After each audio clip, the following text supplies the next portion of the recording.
Dear student, स्वागत है आपके अपने यूट्यूब चैनल विद्या की बरसात में। आज इस वीडियो में हम लोग 10वीं वर्ग के संस्कृत विषय का 13वां पाठ विश्व शांति का अध्ययन करेंगे। पाठ का परिचय प्राप्त करते हैं।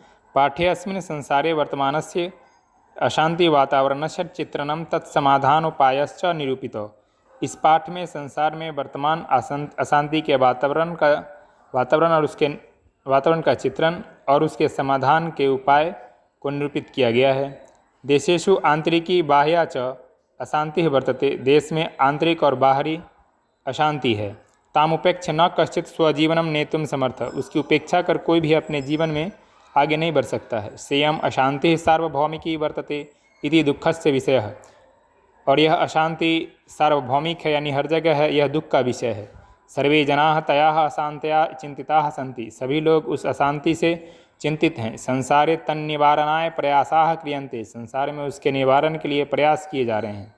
वर्तमाने संसारे प्रायशः सर्वेषु देशेषु उपद्रवः अशांतिर्वा दृश्यते। वर्तमान संसार में प्रायः सभी देशों में उपद्रव या अशांति दिखता है। क्वचिदेव शांतम वातावरणम वर्तते। कहीं ही कुछ ही जगह पर शांत वातावरण है। क्वचित देशस्य आंतरिकी समस्या आश्रित्य कलहो वर्तते।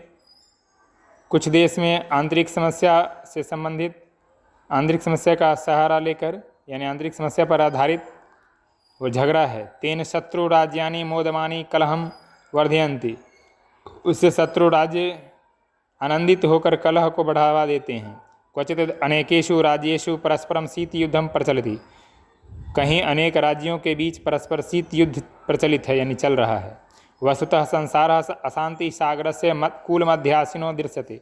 वास्तव में संसार अशांति सागर के किनारे दिखता है। अशांतिश्च मानवता विनाशाय कल्पते। अशांति से ही मानवता के विनाश की कल्पना की जाती है, और अशांति से मानवता के विनाश की कल्पना की जाती है, यानी यह अशांति मानवता के विकास का कारण हो सकती है। अद्य विश्व विध्वंसकान्यस्त्राणि बहुन्याविष्कृतानि सन्ति।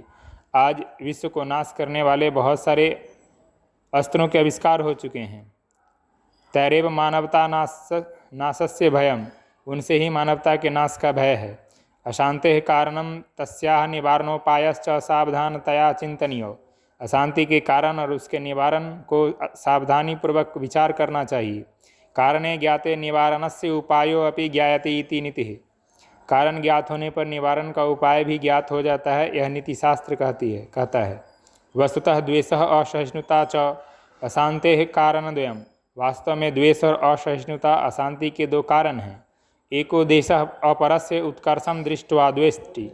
एक देश दूसरे देश की उन्नति को देखकर द्वेष करता है। तस्य देशस्य उत्कर्षनाशाय निरंतरं प्रयतते। उस देश की उन्नति को नष्ट करने का निरंतर प्रयास करता है। द्वेषः एव असहिष्णुतां जनयति। द्वेष ही असहिष्णुता को जन्म देता है। इमौ दोषौ परस्परम वैरमुत्पादयतः। ये दोनों दोष परस्पर वैर को उत्पादित करते हैं, यानी वैर को उत्पन्न करते हैं। स्वार्थश्च वैरम प्रवर्धयति। और स्वार्थ वैर को बढ़ाता है। स्वार्थ प्रेरितो जनः अहं भावेन परस्य धर्मं जातिं संपत्तिं क्षेत्रं भाषां वा न सहते। स्वार्थ से प्रेरित लोग अहंकारवश दूसरे की धर्म, जाति, संपत्ति, क्षेत्र या भाषा को नहीं सहन कर पाते हैं। आत्मन एव सर्वोत्कृष्टमिति मन्यते। अपने को ही सबसे अच्छा मानते हैं। राजनीतिज्ञाश्च अत्र विशेषेण प्रेरकाः। राजनीतिज्ञ इसके विशेष प्रेरक होते हैं। सामान्यो जनः न तथा विश्वसन्नपि बलेन प्रेरितो जायते।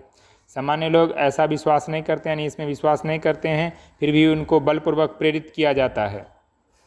स्वार्थोपदेशः बलपूर्वकम निवारणीयः। स्वार्थ संबंधित उपदेश को बलपूर्वक निवारण किया जाना चाहिए। उपदेश का बलपूर्वक निवारण किया जाना चाहिए। परोपकारं प्रति यदि प्रवृत्ति उत्पाद्यते तदा सर्वे स्वार्थम त्यजेयुः। परोपकार के प्रति यदि प्रवृत्ति जगाना है तो सभी स्वार्थों का त्याग कर देना चाहिए। अत्र महापुरुषाः विद्वांसः चिंतकाश्च न विरलाः सन्ति। यहाँ महापुरुष, विद्वान और चिंतक की कमी नहीं है।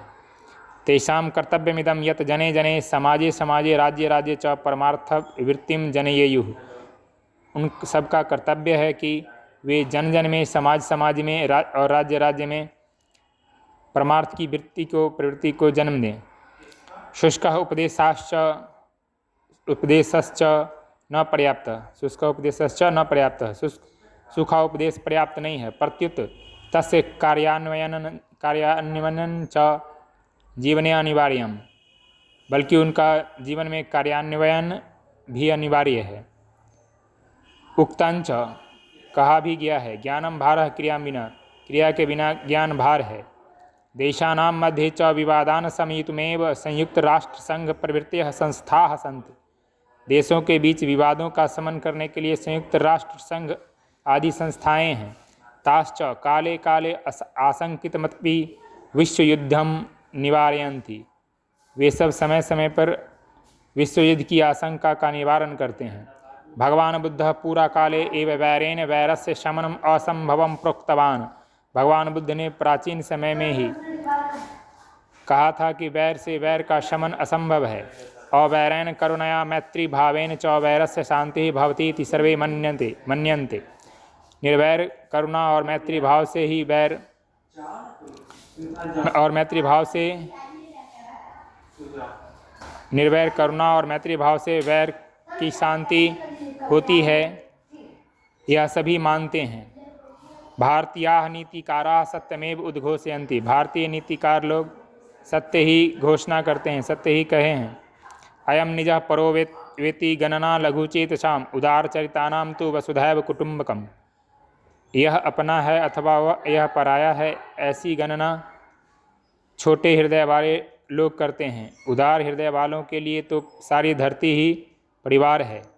परपीडनम आत्मनाशाय जायते परोपकारश्च शांति कारणम भवति, दूसरे को दुख पहुंचाना अपने नाश के लिए होता है और परोपकार शांति का कारण होता है।